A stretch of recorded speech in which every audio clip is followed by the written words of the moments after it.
Sebelum menyulap diri sebagai sosok tua imut yang menggemaskan, Prabowo Subianto lebih dulu dikenal sebagai produk militer yang tegas, keras dan emosional. Persepsi publik soal temperamentalnya Prabowo dilandasi oleh gaya komunikasi hingga pernyataan dari orang-orang terdekat sang presiden. Dalam berbagai video yang beredar, Prabowo kerap kali menggunakan kata-kata kasar dan menunjukkan sikap yang kurang pantas di depan publik. Di masa lalu, beberapa laporan mengungkap hasil psikotes Prabowo menunjukkan dirinya adalah orang yang cenderung mabuk kekuasaan. Lantas, benarkah begitu? Prabowo Subianto berasal dari keluarga berstatus tinggi. Kakeknya, Margono Djoyohadikusumo, merupakan pendiri Bank BNI. Sementara ayahnya, Sumitro Djoyohadikusumo, merupakan begawan ekonomi dan menteri di era Soekarno dan Soeharto. Sejak muda, Prabowo hidup dalam lingkaran kekuasaan.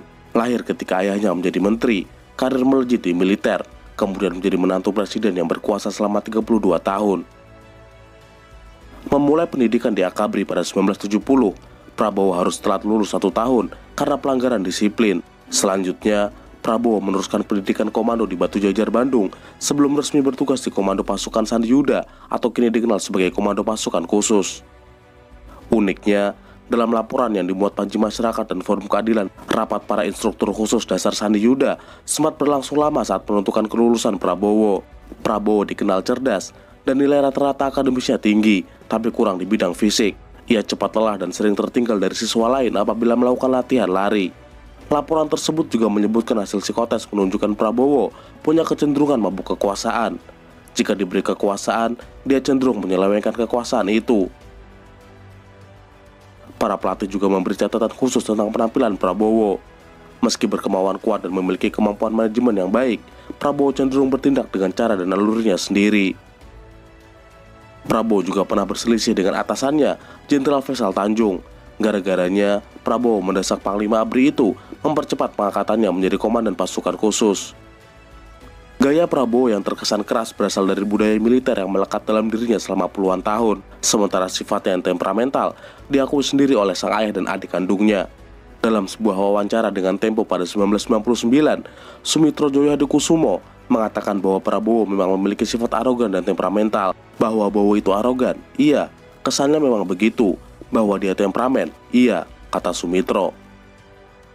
Adik Prabowo, Hashim Djoyohadikusumo, juga mengakui jika kakaknya temperamental. Dalam sebuah diskusi pada 2014, Hashim mengatakan, Prabowo memang temperamental. Saya adalah orang yang sering dimarahi, tapi dia seperti gunung berapi, meletus selalu adem dan dia selalu minta maaf. Para tokoh yang pernah bersinggungan dengan Prabowo juga mengungkapkan bagaimana sifat temperamental itu melekat di diri Prabowo. Mantan Menko Polhukam Mahfud MD misalnya pernah menceritakan Prabowo sebagai sosok yang spontan, keras dan kadang menggebrak meja saat marah. Namun, dirinya juga memuji Prabowo sebagai orang yang baik yang peduli dengan bawahan. Lawan politik seperti PDIP juga pernah menyebut gaya kepemimpinan Prabowo cenderung temperamental. Sekjen PDIP Hasto Kristianto dalam keterangan tertulis pada 2019 pernah mengatakan, dalam berbagai kampanye yang ditampilkan Pak Prabowo, PDI Perjuangan mengamati adanya persoalan serius terkait kepemimpinannya yang cenderung temperamental, keluarnya kata-kata kasar, dan ketidakpantasan etis di hadapan publik. Hendro Priyono, mantan kepala BIN yang punya kedekatan dengan Megawati, juga pernah bertestimoni soal sifat Prabowo. Dalam sebuah diskusi yang diselenggarakan relawan kawan Jokowi di Jakarta pada Juni 2014, Hendro yang mengaku telah mengenal Prabowo sejak masih aktif sebagai anggota TNI, menyebut Prabowo memiliki gangguan kejiwaan. Saya waktu itu bisa melihat hasil tesnya karena menjadi atasannya. Hasil prakeswa Prabowo itu G4, gila bahkan mendekati skizofrenia, kata Hendro.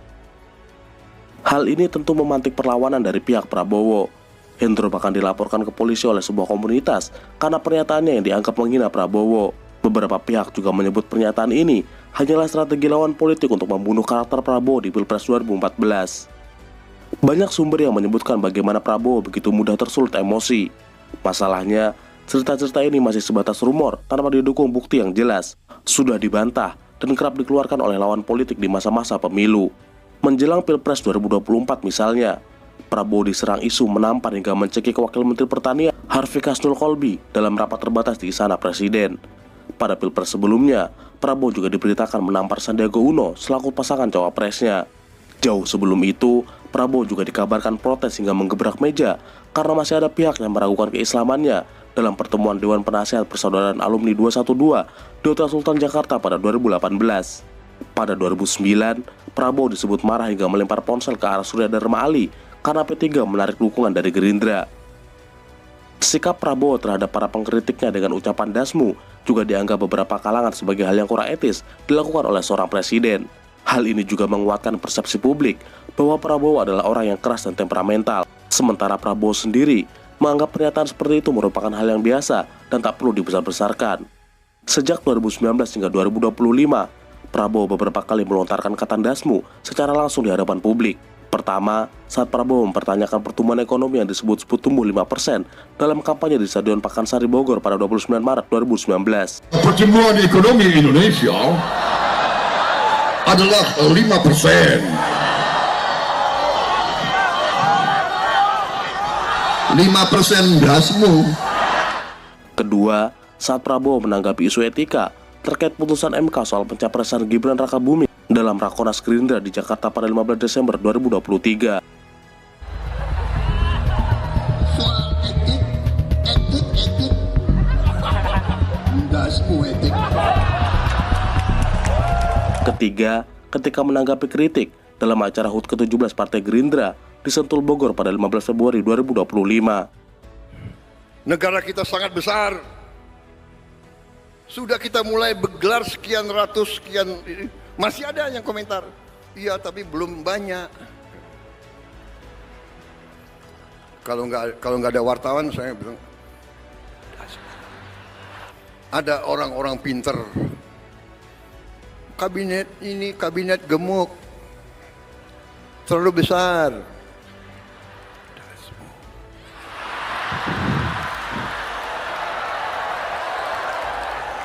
Nanti dibilang saya apa Pak? Saya apa? Dikendalikan Pak Jokowi. Cawe-cawe.